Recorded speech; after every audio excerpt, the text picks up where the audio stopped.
Hola, buenos días. Muchas gracias por invitarme a dar esta plática. Y bueno, ayer que estaba haciendo la ponencia dije, tal vez debimos de haber iniciado por dolor agudo, pero bueno, está bien. Vamos a hacer un repaso. El tema es muy amplio, da para mucha discusión, hay muchos temas dentro de los temas, entonces vamos a hablar sobre generalidades y ya si en algún punto ustedes después desean una plática solo sobre analgésicos o solo sobre opioides o solo sobre técnicas invasivas de dolor, pues la podemos complementar, ¿no? Pero bueno, básicamente sabemos que el dolor es el pan del diario de nuestra consulta, ¿no? Ya sea agudo, ya sea crónico, la causa por la cual un paciente va a consulta siempre es dolor. Entonces, es muy complicado definir el dolor y ha habido muchas definiciones a lo largo de la historia. Actualmente tenemos esta que es la de la IASAP y es la que se considera para todos en este momento la más adecuada, ¿sale?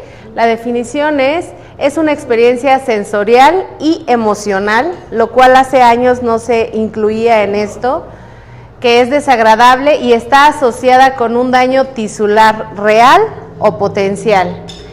Esto ha venido a cambiar porque anteriormente únicamente se consideraba cuando era un daño real. Entonces, si el daño no era físico, una injuria real, no se podía considerar como tal un dolor y lo considerábamos a veces solo pues que el paciente estaba un poco histérico o estaba alterado y no considerábamos toda la esfera biopsicosocial que implica el dolor, ¿no? Entonces, esto cambió en 1994 y ahorita se le está agregando todavía más componente emocional a la definición, pero aún no se aprueba, ¿vale?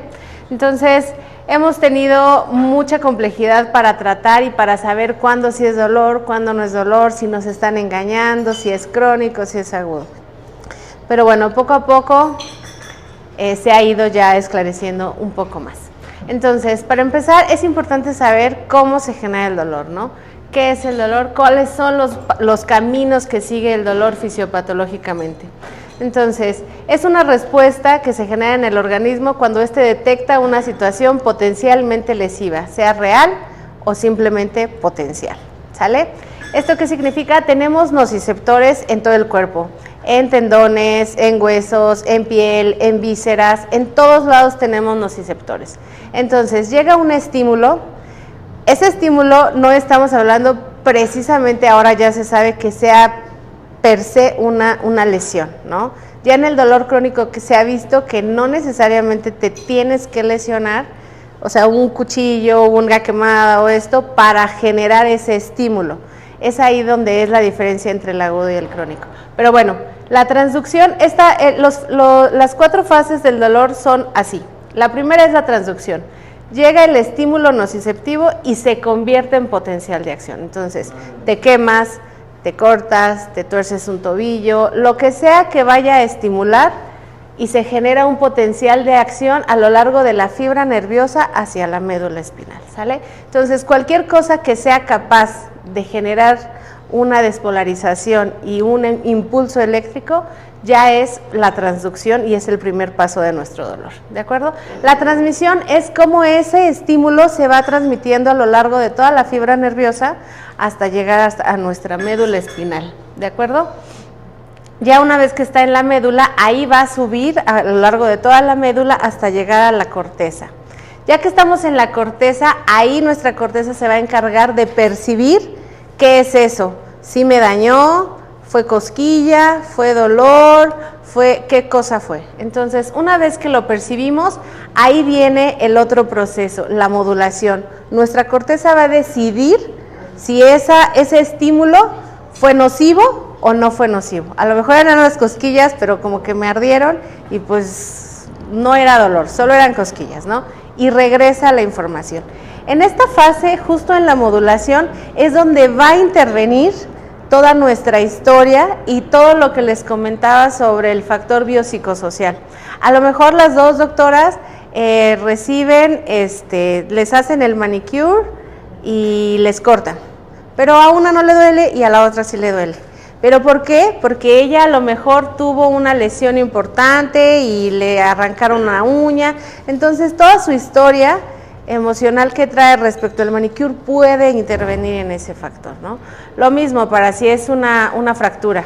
Ella se fracturó ya 3 veces, la trataron muy mal en el IMSS, la operaron, no le pusieron analgesia y ella tiene un muy mal recuerdo de lo que es una fractura. Pero a ella la operaron en el ABC, le pusieron todos los analgésicos, la trataron bonito y para ella su fractura no la vivió de la misma manera, ¿no? Entonces ahí es donde se interviene el recuerdo, la historia y la siguiente vez que tenga un dolor parecido, todo eso va a intervenir para cómo ella lo va a percibir. Si es un dolor muy severo, si va a ser un dolor controlable. Entonces, ahí en la modulación es donde toda esa historia que tenemos como humanos y a veces no solo la nuestra, a tu mamá o a tu familiar, a tu hijo, etcétera, y tienes una historia ya agregada de cómo debes vivir ese dolor. ¿De acuerdo? Bueno, ¿qué son los nociceptores? Que son justamente los receptores que se encargan de establecer el estímulo inicialmente, ¿no? Son células nerviosas especializadas en la transducción de un estímulo nocivo. Como les decía, puede ser térmico, mecánico, químico, etcétera, y es capaz de iniciar la sensación de que el cuerpo está recibiendo un daño, ¿ok? Ahora, inicialmente el trabajo de estos nociceptores sí tiene un propósito biológico y es cuidarnos, protegernos de alguna lesión potencial, ¿no? Existen 2 grandes grupos de nociceptores. Básicamente son las fibras A delta mielinizadas y las fibras tipo C amielínicas. Las fibras A delta codifican el primer dolor y están relacionadas con una identificación más precisa de la localización, la duración y la intensidad del estímulo. Y las fibras C están relacionadas con el segundo dolor de transmisión, que es más lenta y difusa. Aquí es importante comentarles que, por ejemplo, todo lo que sea como ortopédico, huesos, músculos, tendones, etcétera, tienen una cantidad mucho mayor de fibras A delta. Y, por ejemplo, todo lo que es vísceras tiene una mucho mayor cantidad de fibras tipo C amielínicas. Eso es importante a la hora que de repente elegimos un analgésico, ¿no? Porque decimos, ¿por qué el ketorolaco no funcionará tan bien en un tendón, pero sí me funciona muy bien en una vesícula, ¿no? Entonces es ahí donde a veces es que perdemos los dos, tanto el Dinastat, digamos, para un tendón como el ketorolaco son iguales, son un AINE y los dos actúan en la ciclooxigenasa. Sin embargo, uno es mejor para un lado y el otro para el otro, ¿no? Entonces a veces ahí en los pequeños detalles es por qué algunas cosas. Luego, cuando hay una estimulación en un nociceptor, su trabajo es liberar esto, algo que nosotros, anestesiólogos y los algólogos y toda la gente que se dedica al dolor, le llama sopa mediadora del dolor. Es una liberación, una vez que se estimula ese nociceptor, se van a liberar, y aquí faltan, pero estas son las principales, ciertas sustancias, son las sustancias que se encargan de avisar y hacer una upregulation, o sea, aumentar la producción de ciertos canales de sodio para que a lo largo de esa fibra tenga un montón de canales de sodio que activarse. Entonces, estas sustancias se liberan cuando hay un daño. La sustancia P, el CGRP, aspartato, glutamato, factor de necrosis tumoral, un montón de sustancias, y esas, cuando el cuerpo las detecta, dice, tengo que hacer más canales de calcio para que esta fibra que se está estimulando porque la dañaron, se despolarice mucho más y llegue la información al cerebro de que el daño es muy grande, ¿no? Entonces, entre más sustancias de estas se liberen, estamos hablando de que la lesión es muchísimo más importante, ¿no? O sea, no es lo mismo que me corte tantito cortando la verdura a que alguien me atropelle y me pase por encima y se me salga medio cuerpo, ¿no? Entonces, la cantidad de sustancias va a depender de la lesión inicial. Entonces, todas estas sopas mediadoras del dolor, estas sustancias, hacen lo que se le llama la sensibilización periférica inicialmente. ¿Qué es lo que les comento? Todas estas sustancias están, pues obviamente, en todas las células, mastocitos, linfocitos, plaquetas, en los nociceptores, Entonces, todo esto se va a liberar y van a empezar a hacer los cambios morfológicos y funcionales de la neurona, que es, como les digo, aumenta la expresión de estos canales de sodio y el TRPV1. Todo esto hará que tu cuerpo pueda reaccionar adecuadamente al estímulo agudo inicialmente, ¿sale? Entonces, esto es lo que nos ayuda a reaccionar ante una lesión inicial. Este es el objetivo inicial de nuestro dolor, ¿no? Pero, ¿qué pasa si nosotros, que somos la primera atención o como médicos, tenemos una lesión, ya sea chiquita, mediana o gigante, y no hacemos una atención al dolor o no resolvemos la causa inicial de la lesión y dejamos que ese dolor persista? Puede haber una sensibilización central, ¿ok? Estos impulsos nociceptivos, que son de gran intensidad o se mantienen en el tiempo, se producen cambios plásticos en el asta posterior. O sea, esas sustancias se siguieron produciendo porque no pusimos un analgésico, porque no suturamos, porque no reparamos o no hicimos lo que teníamos que hacer para evitar que esta liberación de sopa inflamatoria siguiera permeando, y entonces en algún momento eso va a causar una sensibilización central, ¿no? Entonces ya no solo va a estarse activando porque hay una verdadera lesión, igual y ya se curó, pero eso siguió y siguió y siguió, y es ahí donde puede empezar nuestro dolor crónico, ¿vale? Muy bien, vamos a dividir de dos formas lo que es el dolor. Aquí es por tiempo. Es muy importante saber cuánto debe durar el dolor agudo, ¿no? Entonces, el dolor agudo por tiempo suele definirse como la respuesta normal y fisiológica y predecible del organismo frente a una agresión, ya sea química, física, traumática, es decir, que persiste y dura mientras el proceso de curación está. Entonces, más o menos, contando que fuera una herida, pues estamos hablando de que entre 3 a 6 meses. Ahí todavía está discutido, ahora se dice que ya es formalmente 3 meses, ¿no? Pero mucha literatura aún nos menciona que hasta 6. Ahora ya los más estrictos están diciendo que un dolor agudo debe de estar bien resuelto a los 3 meses. Después de eso ya podemos empezar a pensar que ese dolor se está cronificando, ¿de acuerdo?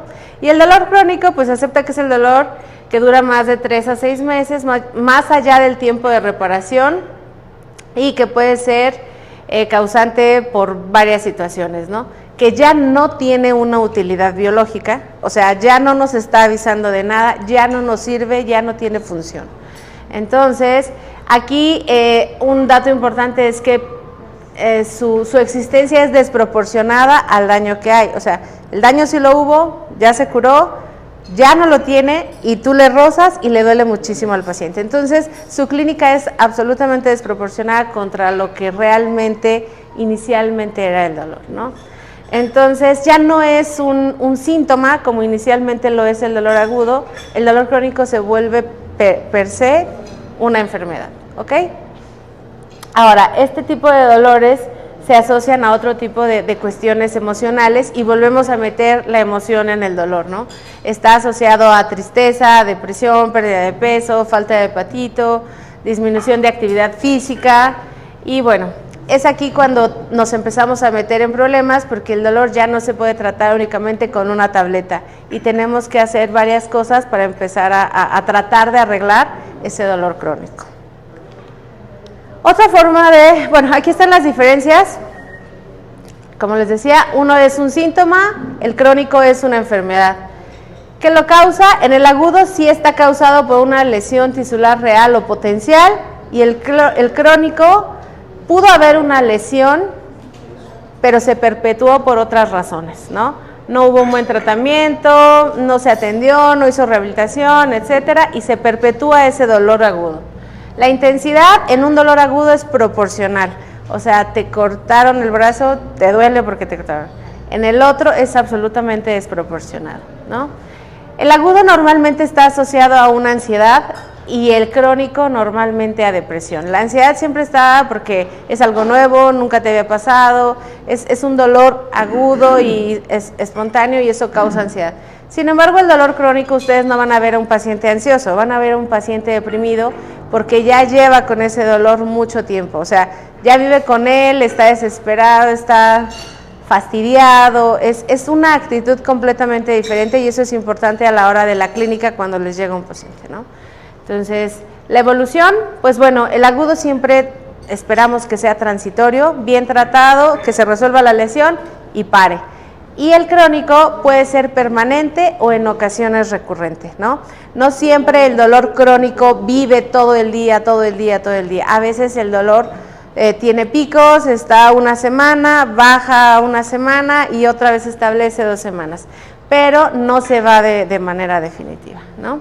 La respuesta al tratamiento en un dolor agudo normalmente es muy buena. Si llegamos al punto de cubrir las necesidades de ese dolor, la respuesta es buena porque no tiene neuromodulación neuronal, no tiene nada que lo haga que sea difícil. A veces obviamente no es lo mismo tratar un apéndice que una cirugía de recambio articular, ¿no? Pero si tú vas alcanzando la escala analgésica adecuada, lo vas a poder tratar. Y en el dolor crónico es difícil. El dolor crónico hay que tener mucha paciencia porque puedes iniciar con un tratamiento y no le funciona tanto. Tienes que cambiarlo y más o menos le funciona. Y si no, tienes que escalar a otro medicamento. Entonces, hay que tener mucha paciencia en el tratamiento del paciente crónico porque no siempre va a reaccionar tan bien como esperaríamos, como nos pasa en el dolor agudo, que le damos un ketorolaco y se va muy bien y ya no le duele la panza y todo está excelente, ¿no? Pero bueno, esta otra clasificación que es parecida, pero bueno, son las dos grandes clasificaciones, agudo crónico y nociceptivo y neuropático. El nociceptivo se parece bastante al agudo y el neuropático pues bastante al crónico, ¿vale? El nociceptivo pues es aquel que realmente se produce por un estímulo a los nociceptores, o sea, sí hubo un daño y es el fisiológico, digamos. Y el neuropático pues se definió en el 2008 como un dolor que aparece como consecuencia directa de una lesión o enfermedad que afecta al sistema somatosensorial, tanto periférico como que es el dolor neuropático, como el central que es neuropático central.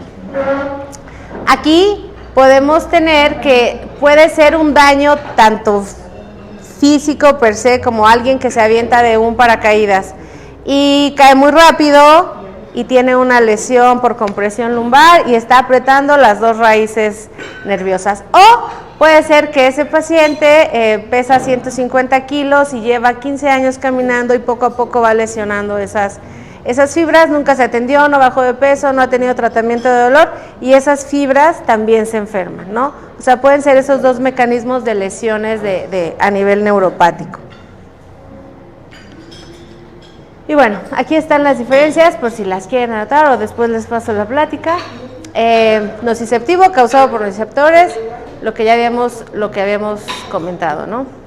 Ahora, en el neuropático, a diferencia de, aquí sí vamos a agregar otro tipo de analgésicos que normalmente en el nociceptor no necesitamos, ¿no?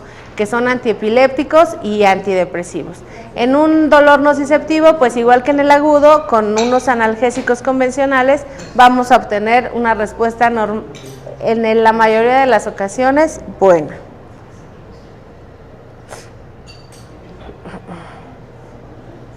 Tomo fotito.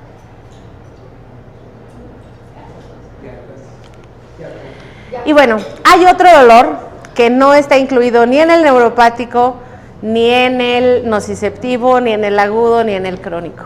Este dolor, no porque sea psicógeno, significa que lo debemos de obviar.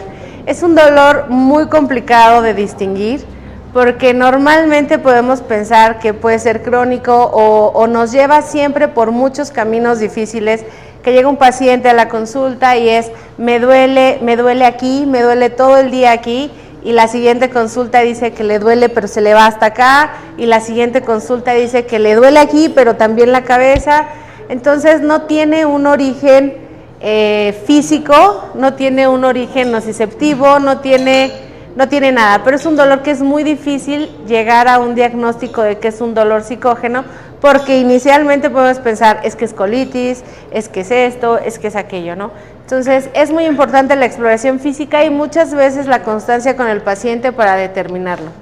Entonces, normalmente este dolor cambia, es muy cambiante, o sea, un día le duele en un lado, el otro día en el otro, pero sí pone mal al paciente, o sea, lo angustia tanto que puede llegar a ir 2, 3, 4, 5, 6 veces con ustedes y por un dolor que ella dice que es el mismo, pero no es igual, no se lo sabe describir y no tiene ninguna, o sea, que ustedes tienen que notar que no tiene una intención de simularles un dolor, ¿no? O sea, que realmente el paciente sienta y viva ese dolor es importante.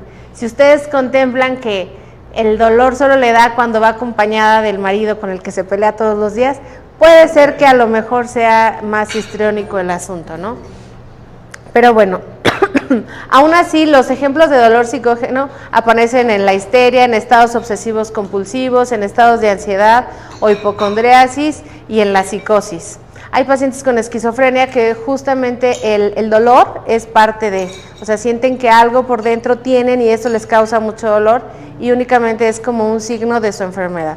Este tipo de dolor existe y se tiene que manejar, pero no es un dolor que nosotros tengamos que manejar. Inmediatamente si lo identifican, pues hay que mandarlo al psiquiatra, ¿vale?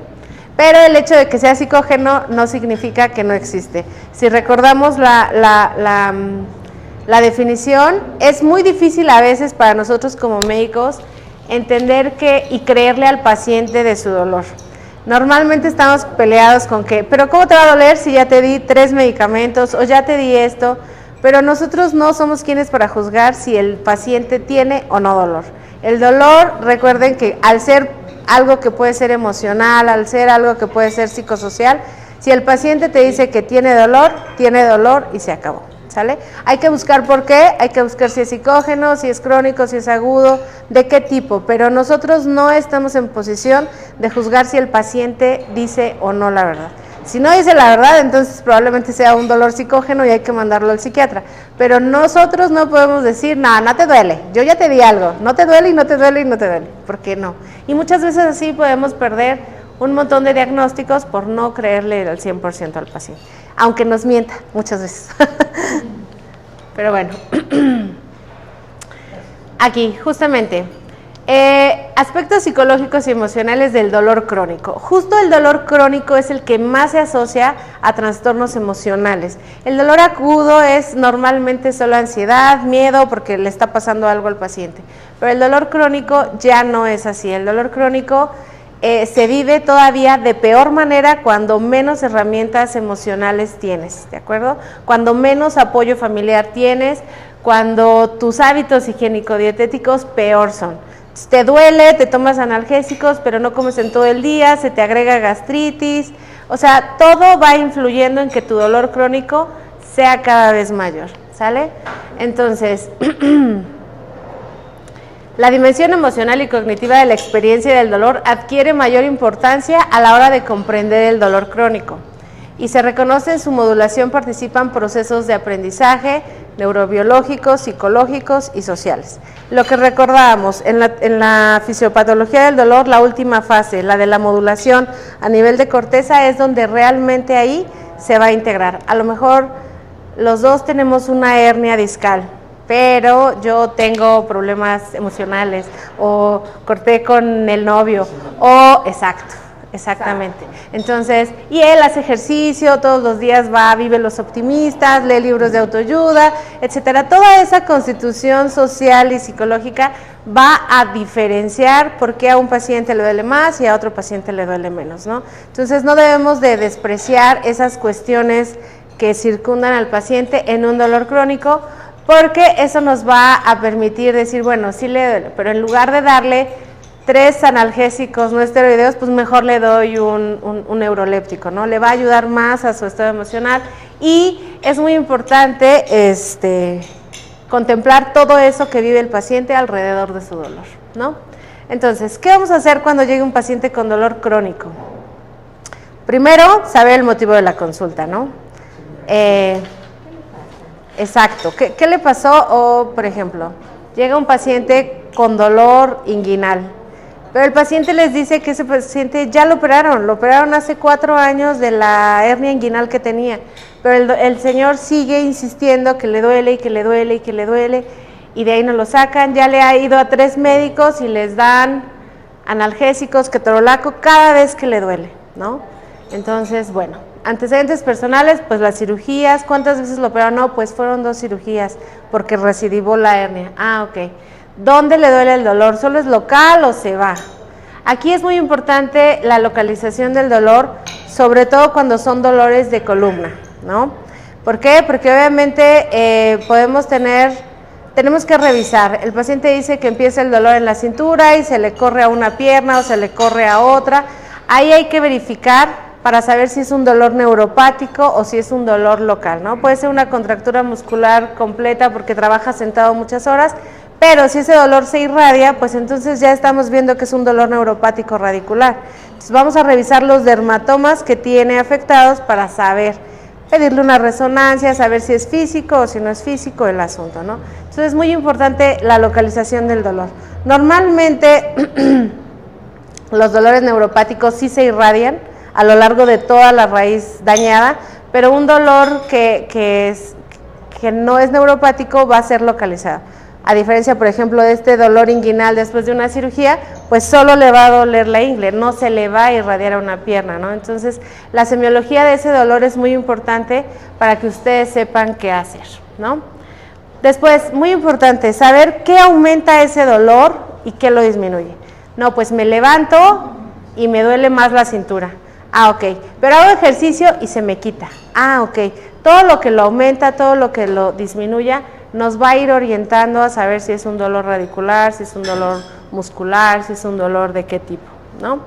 Y la historia de la analgesia es muy importante. Si ustedes son el 5.º médico al cual visitan esos pacientes por un dolor, que ya le dieron ketorolaco, ya le dieron paracetamol, pero al final ustedes revisan y lo que le han dado es exactamente lo mismo. Siempre AINES y siempre un paracetamol, o le inyectaron una dexametasona y el paciente le dice, pues sí, mejoré con la dexa. Ah, ok. Es muy importante saber que esas 5 consultas previas a ustedes, ¿qué les dieron, no? Para saber, pues qué van a hacer ustedes diferente. Y efectos secundarios de la analgesia. Normalmente a veces llegan pacientes que dicen, es que me dieron tramadol, pero me dieron y me vomité y me sentí muy mal y no me dé eso, doctora. Ah, ok, pero ¿cuánto le dieron? No, pues le dan 100. El primer día que conoce el tramadol, pues se te va a vomitar, ¿no? A los 2 segundos. Entonces, es importante saber todo esto sobre su dolor. Obviamente, si ustedes ven que el dolor es un dolor agudo, pues lo tratamos como un dolor agudo y buscamos la causa, ¿no? Aquí recordemos que ya estamos hablando de un dolor crónico, que el paciente ya regresó 5, 6, 7 veces o lleva más de 3 meses con ese dolor y ustedes están buscando. Siempre hay que buscar la causa del dolor porque recuerden que cualquier crónico puede tener un origen de una lesión real, entonces a lo mejor ni siquiera se ha tratado esa lesión real y ya le vamos a tratar el dolor. Entonces primero siempre saber si el dolor crónico, que ya es crónico, que ya lleva más de 3 meses, su causa inicial fue tratada o no fue tratada. Si no fue tratada, pues hay que buscarle, hay que diagnosticarlo adecuadamente y tratarlo, ¿no? ¿Esto a qué me refiero? Por ejemplo, hay dolores que no tienen un tratamiento, pero hay dolores que sí tienen un tratamiento, ¿no? A lo mejor tienen un dolor crónico de hombro porque tiene pegado el hombro y lo trata de mover y demás, y ya es un dolor crónico porque lleva 3 años con él, pero sí tiene un tratamiento. Entonces, pues, primero va al ortopedista, le curan y después va a regresar y va a seguir con dolor porque ya es un dolor crónico, ¿no? Y eso es algo importante de explicarle a los pacientes. Si tú ya llevas 3 años con el dolor, tus fibras nerviosas ya están enfermas. Ya no es como que te voy a dar un ketorolaco y te vas a curar al día siguiente, ¿no? Es primero curamos el hombro o la columna o lo que esté mal, pero recuerda que tú ya tienes un dolor crónico porque ya tienes dañadas tus fibras nerviosas. Entonces se te va a curar lo que te causó el dolor y luego tenemos que curar tu dolor crónico, ¿ok? Bueno, es muy importante, hay miles de escalas de dolor, pero realmente tenemos que ser prácticos, o sea, Ustedes no tienen por qué saber otras escalas que son para algólogos o que son para ortopedia o que son... Es muy importante manejar bien pero manejarla muy bien, ¿no? Esta es la EVA es realmente la de arriba, la de abajo se usa para niños, para que puedan identificar cuando tienen dolor y no saben hablar. Pero bueno, pues esta es nuestra escala de EVA y obviamente del 0 no tengo dolor, el 10 es el dolor más horrible que he sentido en mi vida. Pero así se lo tienen que expresar al paciente. 10 es el dolor más horrible que has sentido en tu vida, que no puedes tolerar, que te sientes que te vas a morir. Y el 0 es el no dolor, porque luego la gente la ves caminando y así, no, pues sí tengo 8. No puede ser. Entonces tienes que explicarles qué significa la escala de EVA, ¿no? Entonces, con que manejen esta es más que suficiente para hacer un adecuado diagnóstico más o menos del dolor. ¿Esto por qué es importante? Porque obviamente nuestro tratamiento va a ir enfocado a qué tan... Exacto. Ahora, no significa que un dolor crónico tenga que estar siempre en 10, no. Puede ser que un paciente viva todos los días con un dolor moderado, pero es fastidiante, ¿no? Decir, todos los días me levanto y tengo un dolor del 4, pero todos los días. O sea, no es un dolor severo, pero aún así nunca es normal vivir con dolor, ¿no? Y bueno, ¿qué tenemos para el tratamiento del dolor? Actualmente tenemos millones de cosas, ¿no? En México no todas, y ahora en este gobierno pues nos quitaron algunas, entonces... Pero bueno, siempre hay que tener en cuenta la escala analgésica de la OMS, ¿no? Es la que nos rige y esto es muy importante tenerlo en cuenta. Yo siempre me enojo en el hospital porque veo cirujanos recetando ketorolaco con clonixinato de lisina y me da un calambre en el corazón. Pero bueno. Hay una combinación, doctor. Ahora sí, en el mercado tenemos una combinación así. Sí, pero son dosis mucho más bajas. Pero tú vas al hospital y le ponen 30 miligramos de ketorolaco con 100 de clonixinato de lisina. O sea, son dosis muy altas que no... Sí. 125 o 250. Entonces, no. Sí podemos combinar, pero es cuando vamos a poner dosis muchísimo más bajas, ¿no?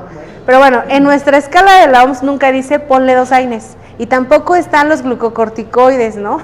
Que también nos encanta darlos para dolor crónico porque son una maravilla, pero son una maravilla engañosa. O sea, y tampoco podemos usar eso para de manera crónica. Entonces, siempre nos basamos en la escala de la OMS. Dolor débil, primer escalón, paracetamol, AINES y coadyuvantes. Segundo, opioide débil. ¿Qué sería un opioide débil? Pues nuestro tramadol, ¿no? Más nuestro AINE, más paracetamol y puede ser un coadyuvante. Tercer escalón, ya no le sirvió el opioide débil, es un dolor ya muy fuerte, no el peor del mundo, pero sí ya es un dolor sumamente difícil de controlar. Entonces pasamos a un opioide potente, nuestro AINE, paracetamol y coadyuvante. Después, pues ya vienen las técnicas intervencionistas, ¿no? Si lo tengo a dosis tope de morfina o dosis tope de tapentadol o dosis tope de opioides fuertes, ya nada me lo va a quitar. Y tampoco llega un momento donde el problema de los opioides pues no es que no se pueda subir la dosis, porque no hay efecto techo. El problema son las complicaciones de cada uno de los opioides, ¿no? Entonces ahí es cuando ya tienes que voltearte a hacer todo lo del tercer escalón más una técnica intervencionista, ¿ok? Bueno, los analgésicos no esteroideos.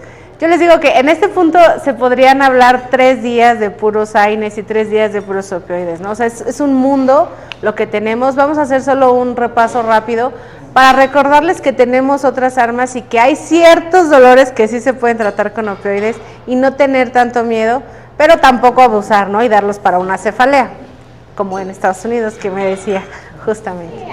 Pero bueno, pues dentro de este grupo, básicamente los no esteroideos lo que hacen es evitar la conversión del ácido araquidónico en tromboxanos y prostaglandinas, ¿no? Actúan en la ciclooxigenasa, básicamente todos. Ahora, puede ser en la ciclooxigenasa 1, en la 2 o en la 3 y de eso dependerá nuestra actividad de cada uno. Pero básicamente todos los no esteroideos, todos nuestros AINES actúan de la misma manera. Algunos tienen más efecto antiinflamatorio porque son COX-2, algunos más en la COX-1. Luego el paracetamol pues no per se la inhibe, pero sí tiene cierta acción en la 3. Por eso lo incluyen aquí, aunque no es un antiinflamatorio. ¿Ok? Bueno, ¿Cuáles son los AINES que tenemos? Pues derivados del ácido arilacético, nuestro amado diclofenaco. Luego, derivados del ácido indolacético, indometosina, acetamicina. Los del pirrolacético, el ketorolaco. Del ácido aripropinoico, el ibuprofeno, naproxeno, ketoprofeno, dexketoprofeno, buprenorfeno y buproxam. De aquí es importante recordar que de estos, todos, el único que puede llegar a ser ciertamente cardioprotector, aunque no es el que más me gusta porque es el más gastrolesionador, es el naproxeno, ¿vale? Entonces, si tiene un paciente cardiópata, siempre iremos por naproxeno, ¿ok? Sí, o sea, cardiópata de ya tiene una FEBI menor de 30, 2 infartos, lesión recambio valvular, camina 2 metros y se quiere desmayar. Sí, y tiene dolor y tienes que forzosamente poner un AINE. Siempre preferiremos en pacientes ancianos cardiópatas, renales o hepatópatas no usar AINES. O sea, siempre trataremos eso, pero si por azares de la vida está muy inflamado y si necesitamos un poco de antiinflamación, pues bueno, siempre iremos el naproxeno para el cardiópata, ¿de acuerdo? Para el renal, pues ninguno, la verdad es que no hay nada que proteja al riñón. Si podemos escoger alguno que sea un poquito menos malo, pues, no sé, el dexketoprofeno, pero aún así lesiona, ¿sale? Bueno, los inhibidores de la COX-2, que me encantan para ortopedia, meloxicam, celecoxib, eterocoxib, parecoxib. Y pues bueno, en otros tenemos al clonixinato de lisina, que a mí me encanta para dolores viscerales, ¿no? Pero bueno. Otros, pues tenemos nuestro paracetamol, el metamizol, que aquí seguimos usando y en Estados Unidos y en casi todo el mundo ya no lo usan. Entonces, no lo usen. Hay cosas mejores, aunque sea barato. Pero bueno. Paracetamol, aunque se burlen de nosotros, sigue siendo una maravilla de medicamento. Es un medicamento que podemos usar en un paciente crónico durante mucho tiempo a dosis bajas, obviamente nunca sobrepasar los 2 gramos al día, pero, o sea, si tú lo usas en una dosis baja y a lo mejor combinado con un AINE en una dosis bajita, lo puedes usar mucho tiempo y es muy noble para el paciente crónico, de un dolor crónico, ¿no? Entonces, ¿cómo actúa? Pues bueno, no es antiinflamatorio, ya lo dijimos, porque no bloquea la COX-2. Se usa para dolor leve y fiebre y su efecto analgésico es por el bloqueo de la isoforma COX-3 que aumenta el umbral al dolor. Esto es muy importante y por eso nos ayuda como un medicamento que siempre deberíamos de poner, ¿no? O sea, si tu paciente recuerden la sensibilización periférica, si tu paciente ya se estimula su dolor con esto, pues a lo mejor si le das el paracetamol de manera crónica, ya vas a tener que aplastarle para que se estimule su dolor. Entonces, ahí funciona de esta manera, ¿de acuerdo? Y luego, esta otra vía es algo muy importante, estimula la actividad de las vías serotoninérgicas descendentes que bloquean las señales nociceptivas que vienen de tejidos periféricos. Esta es la otra forma por la cual también queremos mucho el paracetamol, ¿no? Entonces, yo lo amo, es un medicamento excelente, lo puedes usar mucho tiempo durante muchas cosas y lo puedes combinar con diclofenaco, con parecoxib, con ketoprofeno y obviamente tienes que usar dosis menores. Recuerden que el objetivo de una analgesia en un dolor crónico es una analgesia multimodal. Hacemos analgesia multimodal, que significa ponemos poquito de todo y hacemos que nuestros efectos secundarios, nuestras lesiones, todo esto también sean mínimos, ¿no? Entonces, aunque se burlen, seguiremos amando el paracetamol. Hay algunas combinaciones, por ejemplo, ibuprofeno con paracetamol, naproxeno con paracetamol, pero luego está por separado, ¿no? Por ejemplo, de 500 miligramos el paracetamol con un naproxeno sódico de 2,75, ¿se pueden dar así juntos? Sí. Esa es justo la idea. O sea, si ven en nuestro primer escalón, siempre ya nos mandan un AINE con paracetamol. Entonces, pueden combinarlos. Obviamente, si ustedes van a tratar un dolor agudo, que es lo que normalmente usan, pueden usar dosis máximas. O sea, la dosis como viene y la puedes dar por separado. Ya normalmente las combinaciones, por ejemplo, hay una combinación de paracetamol, tramadol. Esas combinaciones que son de 37.5 con 350 son menores y estas están creadas justamente para hacer un tratamiento largo, para un dolor crónico, que no es lo mismo que si el paciente tiene un dolor de cabeza espantoso y pues le vas a dar la dosis completa, 500 con 600 de ibuprofeno y alternados hasta que se le quite, ¿no? Pero eso no lo vas a mantener durante 6 meses para un paciente que tiene algo crónico. Recordemos que inicialmente, bueno, esa hasta el final, pero bueno, inicialmente no debemos de prolongar nuestros AINES tanto tiempo. Normalmente, o sea, el dolor crónico puede aparecer en cualquier persona, después de cualquier cirugía, después de un esguince, algo tan simple. A lo mejor se curó el esguince, pero no dieron la analgesia adecuada a ese esguince, solo le dieron 3 ketorolacos y lo mandaron a su casa y con su botita y enyesado y pues ya, se pegó el esguince, pero el dolor persistió y a lo mejor se cura el esguince y el dolor del tobillo dura, ¿no? Eso puede ser en una persona joven, pero normalmente la mayoría, nuestro volumen de pacientes crónicos casi siempre son ancianos, ¿no? Entonces, siempre tenemos que pensar que el paciente anciano no le puedes prolongar un AINE tanto tiempo. Entonces, ese tipo de combinaciones está excelente para algo agudo, pero si ya vamos a buscar un tratamiento a largo plazo para un dolor crónico en un paciente con muchas comorbilidades, hipertenso, diabético, que tiene ya una alteración corticomedular renal, que ya tiene un hígado graso importante porque aparte le echa ganas a la bebida, o sea, todas esas cosas van influyendo en cómo vamos a elegir nuestra analgesia crónica, ¿no? Entonces siempre buscar dosis más bajas, combinaciones.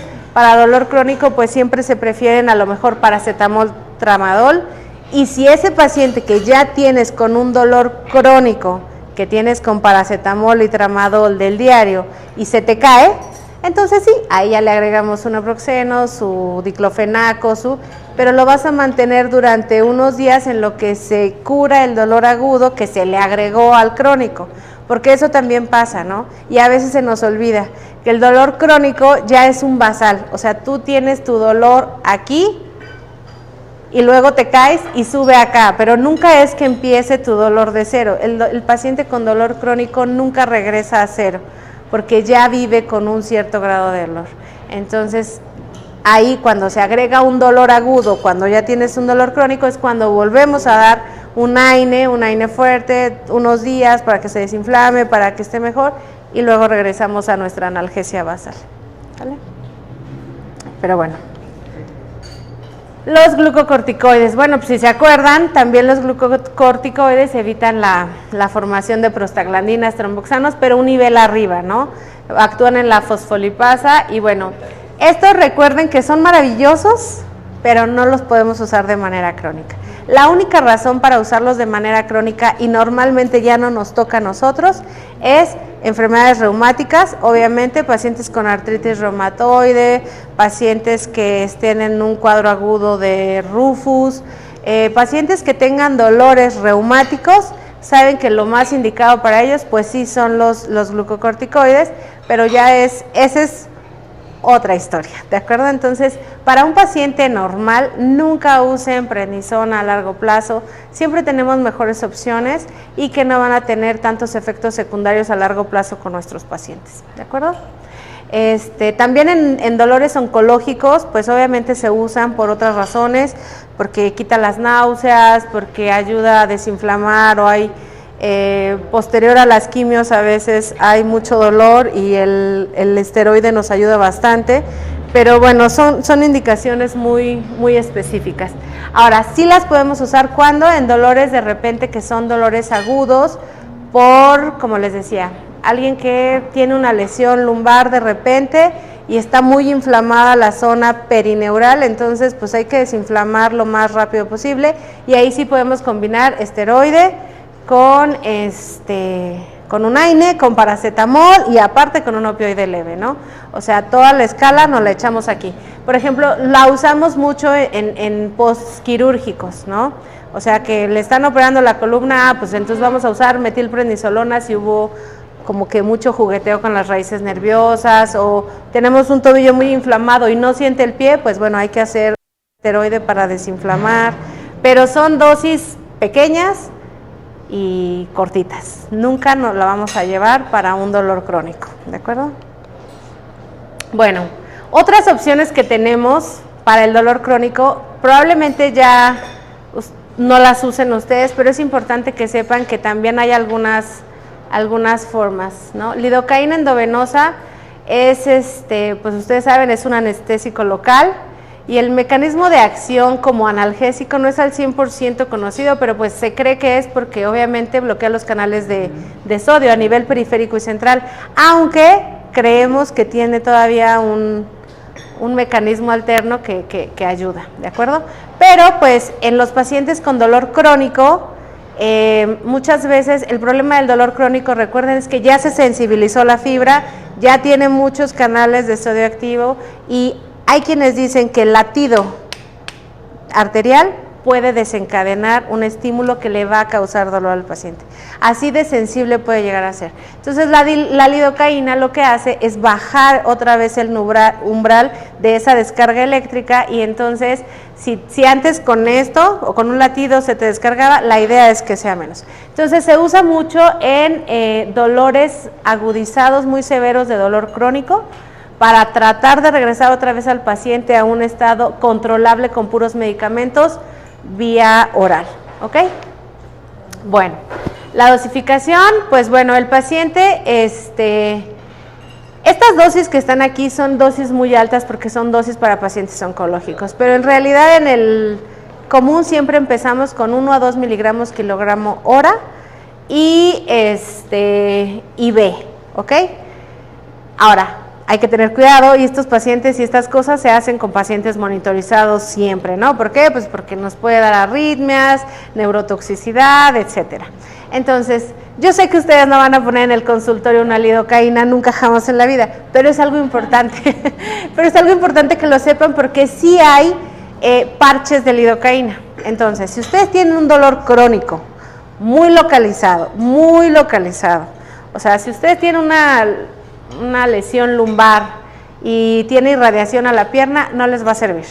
Pero si ustedes tienen una paciente que operaron de cesárea hace 2 años y sigue con mucho dolor de la herida y se queja y dice que se levanta y le duele y hay parches de lidocaína que son funcionales para dolores muy localizados, ¿de acuerdo? Entonces pueden usar la lidocaína como una semana aproximadamente. La caja trae como 5 parches y se pueden cortar a la mitad y se pone en la zona que duele, o sea, zona, y me refiero a esos dolores crónicos muy localizados como heridas quirúrgicas que siguen doliendo eternamente, o por ejemplo hombres, normalmente los hombres después de una cirugía de hernia inguinal, las nuevas técnicas y las mallas causan dolor crónico, y es muy común el dolor después de una cirugía de hernia y les duele solo esa zona.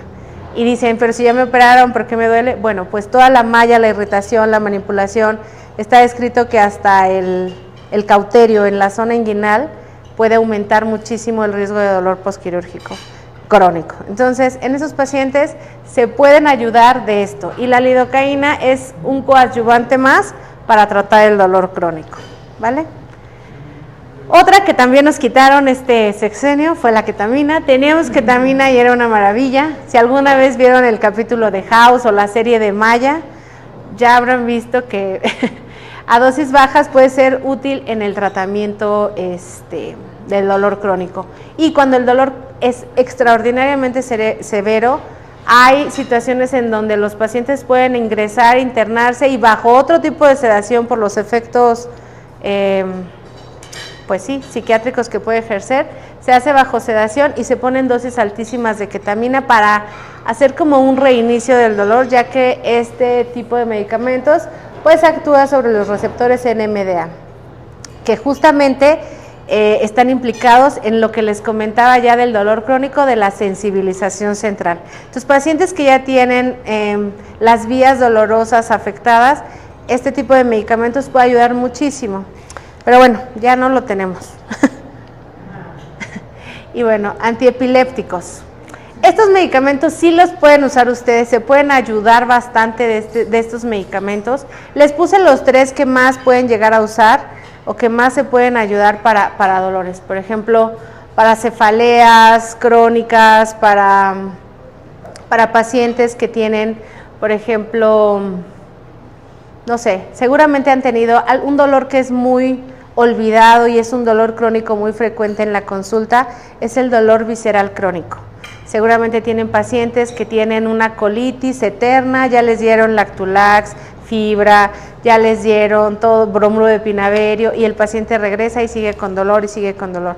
Muchas veces esos son dolores crónicos viscerales y los dejamos pasar porque solo les estamos dando coadyuvantes para el tratamiento y nunca pensamos en darle a un paciente con este tipo de dolor visceral crónico que puede estar dado por isquemia o por muchísimos cuadros de inflamación severa intestinal, porque pues comemos como mexicanos, ¿no? Entonces, este tipo de neurolépticos puede ayudar a ese tipo de dolores intestinales crónicos a nuestros pacientes mayores que no mejoran con todo lo que ya les dieron para la colitis, ¿no?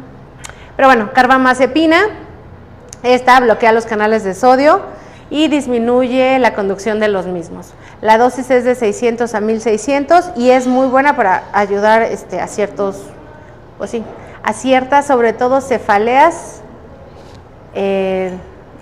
neuralgias del trigémino, cefaleas que identifiquen muy claras que son arriba, ¿no? Que hasta deglutir les duele. Para las cefaleas la carbamazepina ayuda bastante para disminuir el dolor. Obviamente la van a complementar con un paracetamol y con un AINES en crisis agudas de cefalea, ¿no?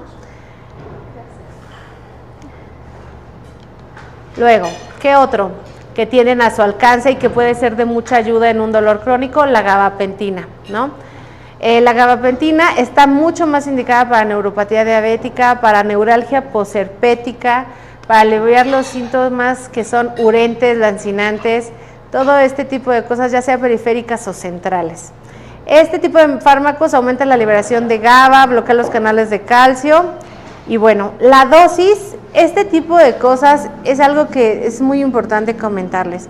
Normalmente tenemos que empezar siempre, ya sea con opioides, ya sea con opioides, con neurolépticos, con antipsicóticos o con antidepresivos, siempre con dosis bajas, porque aquí no estamos otorgando una dosis para lo que otras personas lo usan. Para dolor siempre tenemos que empezar con dosis la más baja y la vamos a ir incrementando. Porque recordemos que no es lo mismo darle a un paciente una dosis antipsicótica, ¿no? Por ejemplo, de amitriptilina, que una dosis analgésica. Si tú le das una dosis antipsicótica para tratar un dolor, te va a odiar, va a sentirse mal, va a sentir que lo persiguen y no se va a tomar nada y el tratamiento no va a servir de nada. Entonces, en el dolor crónico, todas las dosis que vamos a dar de estos medicamentos, siempre por la más baja, ¿no? Entonces, por ejemplo, la gabapentina. Si tienen un paciente con una neuropatía diabética, dolor crónico de la pierna derecha, aparte le están tratando una úlcera, etcétera, siempre empezamos con 300 miligramos al día, ¿de acuerdo? Después, el segundo día se le sube a 600 miligramos, luego a 900 miligramos. Y así le vamos a ir subiendo 300 miligramos hasta alcanzar la dosis terapéutica para dolor crónico, que son 3.600 miligramos al día y lo pueden espaciar obviamente en 3 dosis. ¿Ok? Luego, la pregabalina.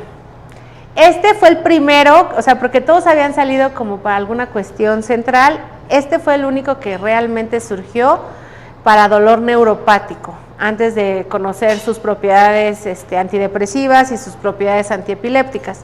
Entonces, se basa en ligarse a la fracción de la subunidad alfa 2 delta de los canales de calcio y voltaje, más o menos como la gabapentina, y se cree que la liberación de la disminución de la liberación de los transmisores, al bloquear esto, aumenta la afinidad de la pregabalina y la hace un poquito más potente que la gabapentina, ¿de acuerdo? Entonces, pero aún así hay ciertos dolores que no sabemos por qué, pero la gabapentina actúa mejor que la pregabalina. Pero cualquiera de los dos que ustedes den para una neuropatía periférica le va a ayudar muchísimo al paciente, ¿sale?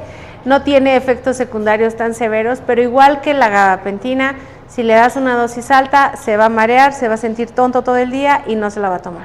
Igual empezamos, hay tabletas desde 25, si ustedes consideran que el paciente es muy pequeño, no tolera ni el tramadol, no tolera nada, pues entonces empezar con 25 miligramos. Ahí no la puse, pero ya hay de 25 miligramos, entonces pueden empezar con 25 miligramos una semana, 50 la otra, 75 la otra y después 75 cada 12 y ya, si el dolor es realmente severo, pues lo pueden llevar hasta 150 y 150, ¿no? Hay pacientes que son oncológicos o pacientes que tienen dolores muy severos que los podemos llevar hasta 450 miligramos al día, la dosis máxima, pero sí es difícil tolerar, o sea, a veces la verdad es que la mayoría de los pacientes con un dolor severo, o sea, no insoportable, pero sí severo, un EVA 7, con 150 miligramos cada 12 horas, lo llegan a tolerar sin problema. Pero hay que ir de poquito en poquito, ¿vale? Nunca darle 300 de jalón. Pero bueno, también tenemos antidepresivos que son de una gran utilidad. Como les decía, por ejemplo, la amitriptilina, pues es barata y es fácil de dar. Entonces, actualmente creo que ya nos piden receta otra vez porque cerraron el laboratorio y fue un problema. Pero bueno, antes no pedían receta, realmente igual actúa por la inhibición de la recaptura de noradrenalina y igual aquí para dolor las dosis analgésicas son bajas, 25 miligramos al día, ¿sale? Si ustedes le dan, o sea, igual si el paciente es muy pequeño, anciano o tiene alguna enfermedad que disminuya su metabolismo, entonces que corten la tableta y empiezan con 12.5 miligramos, ¿no? Igual, esto acuérdense son coadyuvantes, ahí va su tramadol y también va su paracetamol, entonces ya van a tener 3 medicamentos para ir manejando el dolor crónico. Y el dolor crónico, pues bueno, puede ser en cualquier lugar, ¿no? En una pierna, en el estómago, en la cabeza. Y bueno, esto es muy importante. Tienen que avisarle al paciente que el efecto de estos medicamentos tardan 3 semanas. Entonces no va a sentir ninguna diferencia y eso es muy importante para que el paciente haga apego al tratamiento y sepa que no es como un Tempra que te lo tomas y te quita el dolor de cabeza, ¿no? Este medicamento a mí me gusta mucho usarlo para cefaleas en racimos, da muy buenos resultados y pues funciona maravilloso, ¿vale? ¿Qué otra cosa? Duloxetina, igual, también es muy buena y obviamente esta tiene más efectos secundarios tanto que la pregabalina como la gabapentina. Entonces sí hay que dejarla como de segunda línea, pero aún así pues es una excelente opción para ayudar al tratamiento del dolor crónico, ¿no? Dosis inicial 30 miligramos y puedes llegar a una dosis máxima de 120, igual por semana, nunca de jalón. Primero que se acostumbre una semana, lo va subiendo hasta que llegue a altos. Ahora, ya dosis de 120 estamos hablando de un dolor oncológico muy severo. Recuerden que los pacientes oncológicos son el modelo a seguir de donde partimos a estudiar el dolor crónico, pero bueno, normalmente esos pacientes ya no les llegan a ustedes el dolor, ya se los manejan en donde están en sus centros, ¿no? Pero ustedes sí van a manejar muchos dolores crónicos que son desapercibidos y normalmente es el que le llaman el dolor crónico benigno. El dolor crónico benigno es el que no está asociado a VIH ni a cáncer, ¿no? Pero sí está asociado, pues que en la vejez tenemos 1000 cosas que nunca nos atendimos y siguen con un dolor crónico, o dolores de cadera, o dolores de rodilla, y pacientes que no tienen dinero para operarse, pero pues siguen viviendo, ¿no? Entonces hay que tener cuidado y cuidarles el dolor a esos pacientes. Pacientes de columna que pues ya saben que tienen 3 hernias y que están terribles, pero pues no tienen dinero, no tienen institución para operarse. Entonces, ¿qué hay que hacer? Pues manejarles el dolor crónico, ¿no? Y bueno, el terror de todos, nuestros opioides. Los opioides, no hay ningún medicamento actual que supere la eficacia analgesia de un opioide. ¿Por qué? Porque pues nosotros tenemos un sistema opioide endógeno, nosotros producimos opioides. Entonces, realmente la creación de los opioides fue una réplica de nuestro sistema endógeno, ¿no? Dijeron, mira, esto actúa aquí, esto actúa acá, vamos a hacer esto. Entonces, no hay medicamento más efectivo para el dolor que los opioides. Pero efectivamente, pues hay un terror y con justa razón, ya vemos el problema que hay en Estados Unidos por el abuso de opioides, de darlos. Entonces, efectivamente, hay que tener mucha precaución de hacer un diagnóstico correcto de nuestro paciente, de saber que efectivamente es un dolor crónico, de saber que no tiene otra opción, que ya le intentaron con paracetamol unido a un AINE y unido al tramadol, y que aparte del tramadol le pusieron parche de lidocaína y ya llevan así 6 meses, ¿no? Si tu paciente no mejora, pues entonces le agregas un neuroléptico, una carbamazepina o una pregabalina y demás.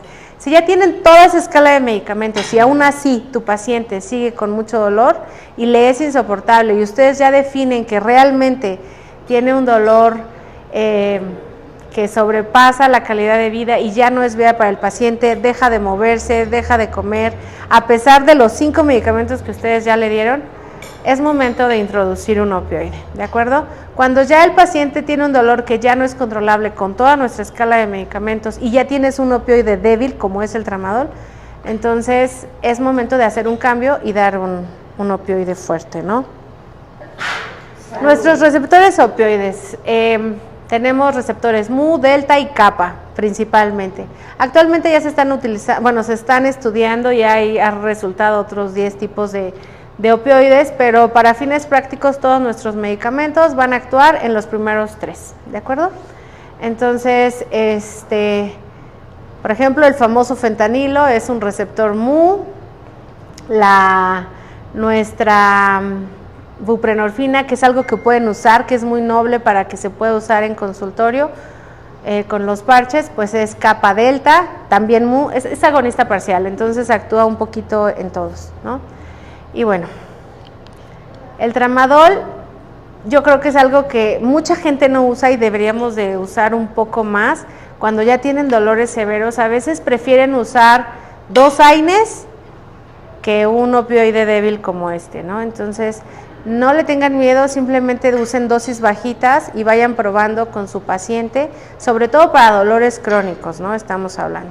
Entonces, en lugar de prolongarle a un paciente un AINE o darle un glucocorticoide, es importante que mejor combinen su paracetamol con su tramadol o a veces un tramadol con dosis baja de diclofenaco. Hay una de Grunenthal que está y es súper efectiva. La sinergia que hacen los medicamentos hace que puedas mantener mucho más tiempo tu dosis de diclofenaco, que son 25 miligramos, con tus 25 de tramadol, y les va súper bien. ¿Sube el dolor? Bueno, pues todavía puedes llegar al 50-50 y aún así está muy lejos de ser la dosis de diclofenaco que normalmente dábamos como un analgésico, un antiinflamatorio agudo, ¿no? Entonces, apóyense más del tramadol, tienen muchas opciones, tienen gotas, tienen inyectables, tienen cápsulas de liberación prolongada. Es una excelente manera de mantener un dolor a raya, un dolor crónico. Estamos hablando del crónico. El agudo también, pero bueno, ahorita que estamos enfocados al dolor crónico, lo pueden llevar durante meses, años al paciente con un dolor crónico que ya no se va a quitar. Por ejemplo, hay pacientes con dolor de miembro fantasma, ¿no? Por ejemplo, que nunca se les va a quitar. A veces haces terapias, haces esto, haces muchas otras cosas, pero siempre per se, en algún momento de estrés, les regresa el dolor. Y este tipo de medicamentos nos puede ayudar bastante a largo plazo, ¿no? Aunado a nuestro tramadol, y muchas veces tramadol pregabalina o tramadol gabapentina, etcétera, y podemos tener a nuestro paciente estable sin afectarle el riñón con tantos AINES, ¿no?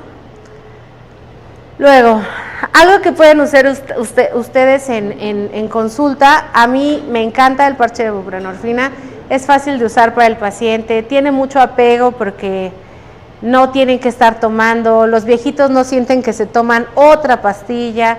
Es un parche que se los pone y se los quitas una vez a la semana, ¿no?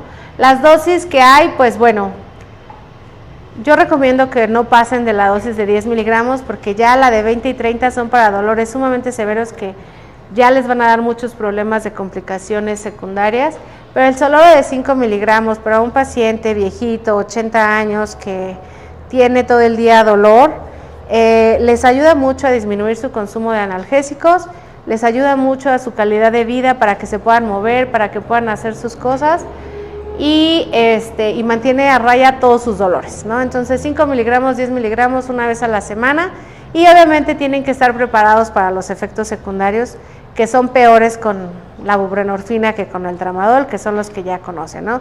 Un poco de náusea puede haber, estreñimiento es el más grave, sobre todo en ancianos. El Lactulax puede ser su mejor amigo. Entonces, aprenderles a dar que diario deben de comer papaya, que diario deben de hacerse agua de tiempo de ciruelas con, o sea, todas esas cosas que ustedes ya saben, fibra y demás, para que los efectos secundarios, cuando son 5 miligramos de verdad, es mínimo el efecto secundario que llegan a tener. Ya con 10 ya es muy notable la constipación que van a tener los pacientes. Pero bueno, llega a haber náuseas, sí, pueden usar, el ondansetrón es muy caro y a veces no lo va a pagar el paciente, pero el difenidol, hay una versión que es difenidol LP, que es de liberación prolongada, para pacientes con dolor crónico que van a tener con opioides a largo plazo y que aparte de opioides le están dando dosis alta de pregabalina. Muchas veces el difenidol LP les ayuda bastante a controlar la náusea para que puedan tolerar el tratamiento. ¿De acuerdo? Y bueno, nuestra nueva maravilla, el tapentadol. La verdad, se parece mucho estructuralmente al tramadol, solo que es mucho más potente en los receptores Mu. Se ha visto que la tolerancia, todos los opioides generamos todos los humanos, como tenemos nuestro sistema endógeno de opioides, pues tendemos a adaptarnos al medicamento. Entonces, los pacientes a nivel crónico, tú empiezas con, no sé, a veces morfina, ya cuando estamos hablando de dolores oncológicos, con 10 miligramos de morfina y el señor cuando fallece tiene 300. O sea, nos vamos adaptando a nuestros opioides y cada vez vamos requiriendo más dosis porque nos vamos acostumbrando y dejan de tener la efectividad. Pero pues la ventaja de, por ejemplo, la morfina es que justamente no tiene efecto techo y si necesitamos dar 100, damos 100, si queremos dar 120, 130, 150, pues los damos, ¿no? Pero con el tapentadol, el tiempo que tardas en adaptarte a esa dosis es mucho mayor que con otros opioides endógenos. Entonces, ha sido bastante bueno. Lo malo es que necesitamos recetar especial, entonces no lo podemos dar tan fácil, pero es Doctora, ¿ese requiere receta? Recetario normal? tipo 2. No. Es el otro. Es el tipo 2 que tienen que tramitar ante la COFEPRIS y todo esto. El Soloro sí lo pueden con una receta normal. O sea, sí tienen que estar los datos bien hechos, bien escritos, dosis y todo, pero sí lo pueden recetar ustedes. No, ni la morfina, ni... Hace 3, 4 años llegó la oxicodona, pero nos la quitaron al año siguiente, entonces tampoco hay, no se preocupen. Buprenorfina sí pueden. Entonces yo les puse los otros, yo creo que tramadol y buprenorfina son excelentes opciones para que ustedes las puedan manejar en consultorio. Y pues ya, ¿qué otra cosa? El dolor crónico nunca puede ir tratamiento únicamente médico, o sea, sí tienen que checar que el tratamiento debe ser multifactorial, porque si un paciente con dolor se atrofian los tejidos, disminución de movilidad, más dolor. Un paciente con dolor crónico, el tipo que sea, lo tienen que mandar a rehabilitación física. O sea, no importa si lo que le duele es la panza, tiene que hacer ejercicio, se tiene que mover, se tiene que activar, ¿de acuerdo? Si es de columna, hay ejercicios para columna, si es de pierna, de lo que sea, el dolor crónico siempre tiene que ir acompañado de terapia física y rehabilitación, ¿ok? Ahí hay crioterapia, terapia con calor, TENS, radiofrecuencias, ultrasonidos, bueno, miles de tipos de terapias, ¿ok? Siempre, abordaje psicológico. Si ustedes ven que su paciente está súper deprimido, ya le dieron los medicamentos, ya no le duele, tienen que buscar siempre un aliado, un psicólogo cerca de ustedes, que sea un psicólogo cognitivo-conductual. A ustedes no les interesa si el paciente va a ir a un psicólogo que es freudiano y le va a dar 10 años de terapia, no les va a servir. ¿Por qué? Porque ustedes necesitan que en 10 sesiones su paciente se levante, camine, coma, haga el tratamiento y se mueva, ¿ok? Entonces busquen siempre terapia cognitivo-conductual para este paciente con dolor crónico. Y pues bueno, si la cosa ya se pone muy difícil y de plano ustedes creen que ya hay una somatización o cosas más graves, no lo duden y mándenlo al psiquiatra, ¿ok? No, de verdad, o sea, pueden estar 3 años con el paciente y ustedes van a acabar peor que ellos. Y bueno, lo último que tenemos para dolor crónico, Bueno, no, es lo penúltimo, son los bloqueos nerviosos. Los bloqueos nerviosos, pues ya es una técnica justamente cuando el paciente ya le hicieron de todo y sigue con dolor, ¿no? Tiene todos los medicamentos, ya tiene buprenorfina, tiene tapentadol, tiene morfina y sigue con dolor. Digamos, un paciente que fue operado de columna 5 veces. Es algo que se le llama espalda fallida, el paciente ya tiene un dolor crónico y no es porque, a veces porque está mal operado y a veces porque sí. O sea, recuerden que un paciente de columna ya tiene una lesión, una sensibilización central y un daño de la raíz nerviosa.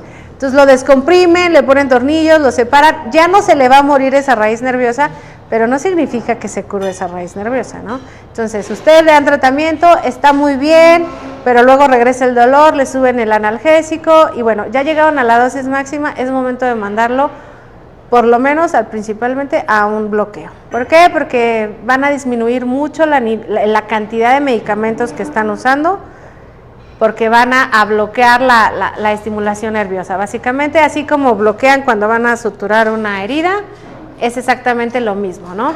Hay unos que son diagnósticos, donde se usan radiofrecuencias, hay otros que son terapéuticos, donde usamos anestésicos locales y esteroides. Estos no van a durar más de 6 meses, pero sí te van a ayudar a discernir si el paciente realmente lo necesitaba o no, si puedes bajar dosis, si puedes subir dosis, ¿no?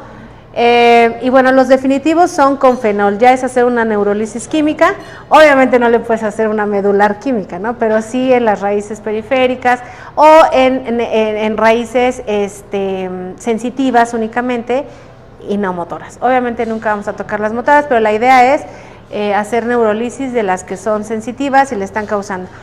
Casos comunes, por ejemplo, herpes, que siguen con mucho dolor, ya les diste gabapentina, dosis altas, le pusiste parches de lidocaína, está con tramadol, Entonces puede ser candidato que le hagan una neurolisis de los nervios para que deje de sentirlos y se acabó el problema, ¿no? Y evitas estarte dando miles de medicamentos. Luego, bueno, la radiofrecuencia, pues son corrientes eléctricas. Si partimos del punto que el dolor crónico es una alteración en las raíces nerviosas y una sobreestimulación, la radiofrecuencia lo que hace es estabilizar con estimulación ese tipo de dolores. No dura mucho, dura 6 meses más o menos, es caro, es bueno, pero es caro, pero bueno, es una antesala para lo que sigue, que es la neuromodulación intratecal e infusión intratecal. La verdad, esto es una maravilla. Tristemente muy caro, pero es una maravilla.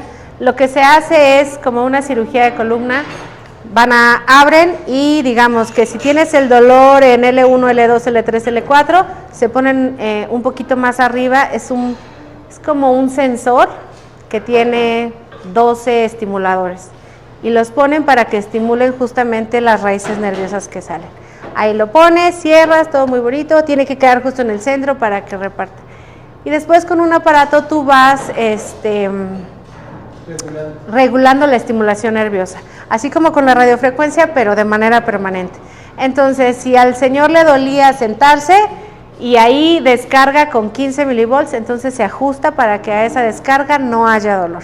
Es una maravilla, solo la tiene Medtronic, cuesta el puro equipo 500,000 pesos más la cirugía, honorario, solo dura 15 años y hay que recambiarlo. ¿Vale?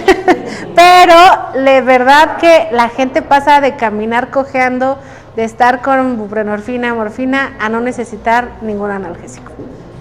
Pero bueno, a veces la medicina es cruel. Y bueno, mis recomendaciones generales: nunca AINES, no prolongar AINES más de 15 días en un paciente anciano, cuidar el riñón, hígado, estómago, corazón, no tener miedo de iniciar la bupre cuando sea necesaria y nunca minimizar el dolor de sus pacientes. Y es todo. Gracias, doctora. Y pues si tienen alguna duda o algo que les pueda, me voy a sentar porque ya estoy bien. ¿Cuándo usar lo que, bueno, a mí me ha tocado ver varios pacientes que les aplican técnica de infiltración neural o perineural para dolores, por ejemplo, de herpes o cuando estás Sí, haciendo rehabilitación? justo estos son los bloqueos nerviosos que les comentaba.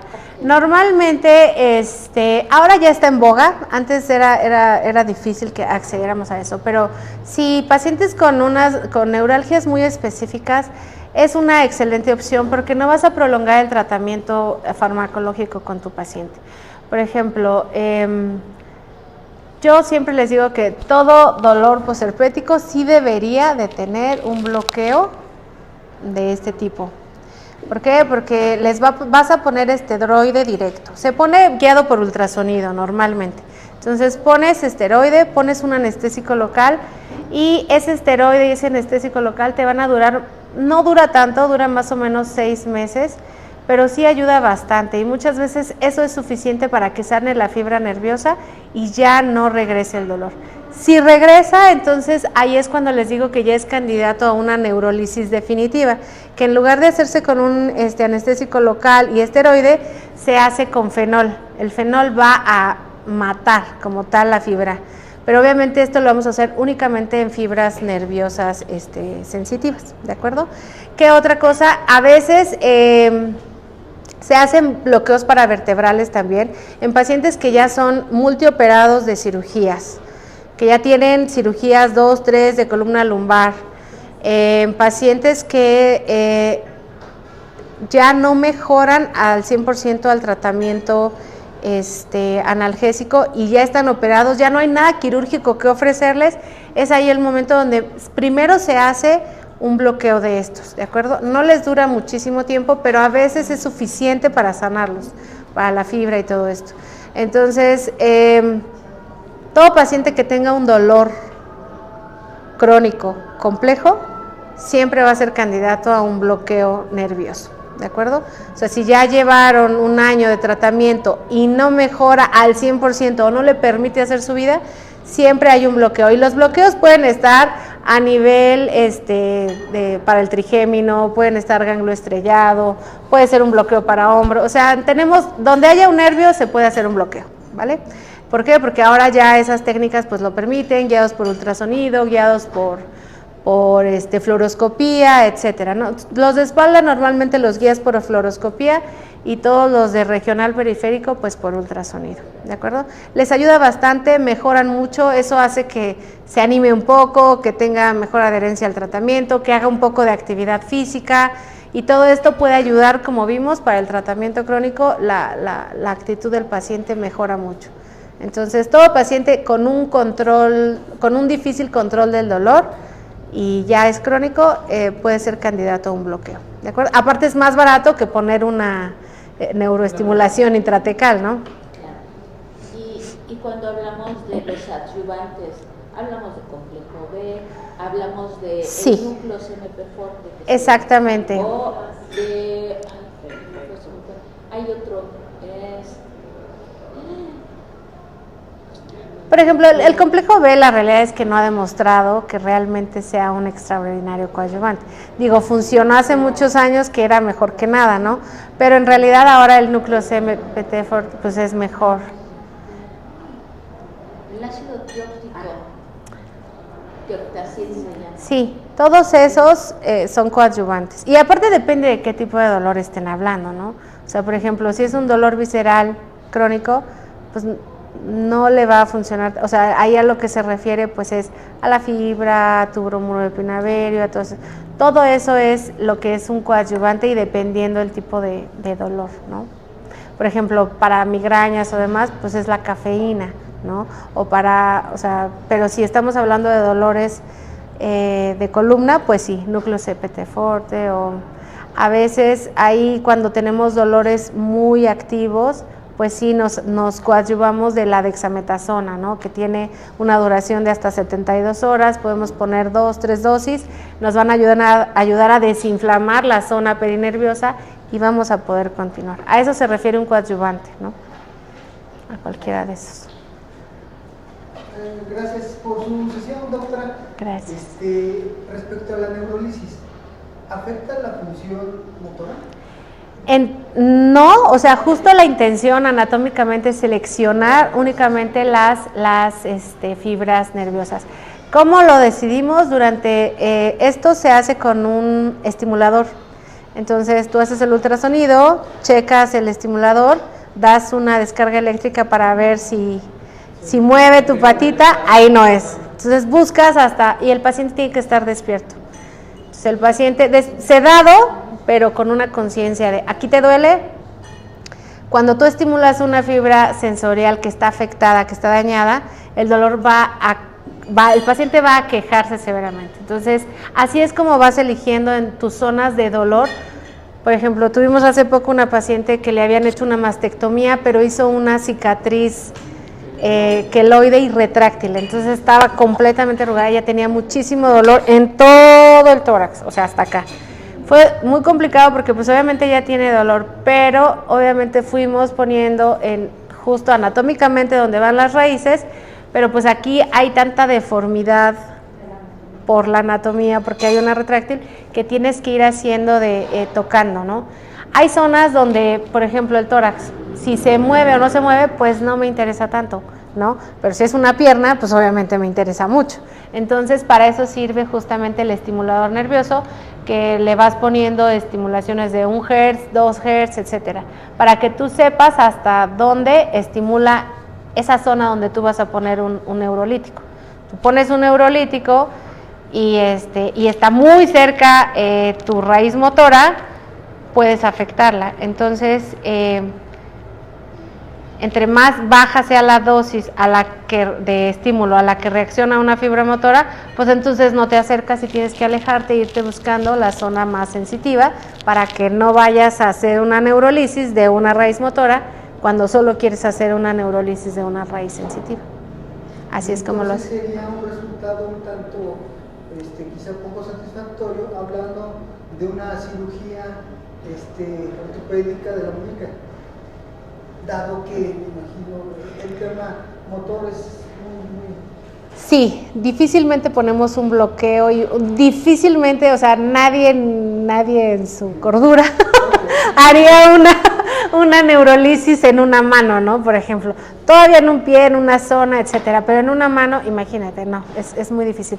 Ahí definitivamente pondríamos lo contrario, nunca una neurolisis definitiva, sino un bloqueo terapéutico que sería se pueden usar diferentes esteroides, pues ya sea metilprednisolona de depósito, dexametasona de depósito o tremsinolona, junto con un anestésico local de larga duración, en este caso bupivacaína, ropivacaína, para que ayude a desinflamar el esteroide y el otro, ¿no? Entonces, hay otro tipo de cosas. Por ejemplo, en la muñeca, normalmente lo que causa los dolores crónicos es apretamiento de mediano de Kerbein. Entonces, ahí una cirugía que libera es mucho más efectiva que un bloqueo de este tipo. Pero justamente con la misma liberación, pues puedes poner el esteroide para desinflamar y todo esto, ¿no? Pero sí, hay zonas donde preferimos no tocar. ¿Alguna otra pregunta? ¿No? ¿Mandé? Ay, no, es que, perdónenme, pero bueno, ahorita se los paso. Se los mandas en el grupo, amiga. Muchas gracias. Doctora, a nombre de mis compañeros le agradecemos su excelente Muchas gracias. Le otorgamos este reconocimiento que tiene valor curricular. Muchas gracias, les agradezco mucho a todos la invitación.